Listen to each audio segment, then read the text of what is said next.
You've seen the film Nausicaä of the Valley of the Wind, and you think you know the story. You don't. The original manga is a completely different beast. It's darker, far more profound, and arguably Hayao Miyazaki's true, unfiltered masterpiece.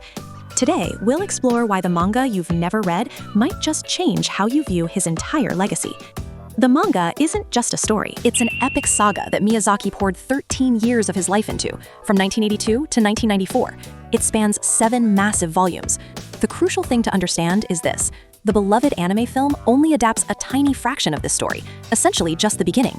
The manga continues far beyond the movie's hopeful ending, plunging readers into a world defined by its staggering complexity and moral ambiguity. It is the full, unabridged vision of a world teetering on the brink of extinction.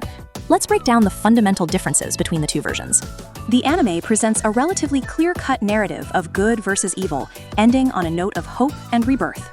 The manga, however, is an intricate tapestry of political warfare and philosophical despair.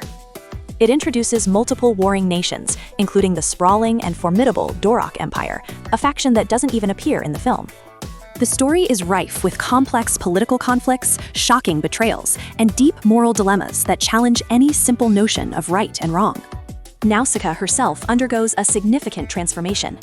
In the film, she is an icon of purity and empathy. In the manga, she is a much more human and conflicted figure. She is a warrior princess grappling with the immense burdens of leadership, the psychological trauma of war, and the weight of impossible ethical decisions. The manga forces her, and the reader, to confront profound questions. Can humanity truly be saved from itself? Should we seek to control nature, or must we accept our place within it? What does a right future even look like in a broken world? These themes are explored with a depth the film simply doesn't have the time for. The sheer scale of the manga's world-building is breathtaking. The narrative expands to encompass the secrets of ancient, fallen civilizations, the terrifying power of biological weapons, and the hidden history of genetic engineering that shaped their post-apocalyptic reality. The story reveals the true purpose of the toxic forest, the sea of corruption. It's not merely a poisonous threat to humanity. Instead, it is revealed to be a massive, world-spanning organism actively working to purify the contaminated Earth, a revelation that completely redefines the central conflict of the entire narrative. Miyazaki's artistry in the manga is another standout feature, possessing a raw and immediate power. He drew much of the series in pencil, which results in a detailed, almost sketch-like style that feels incredibly organic and alive.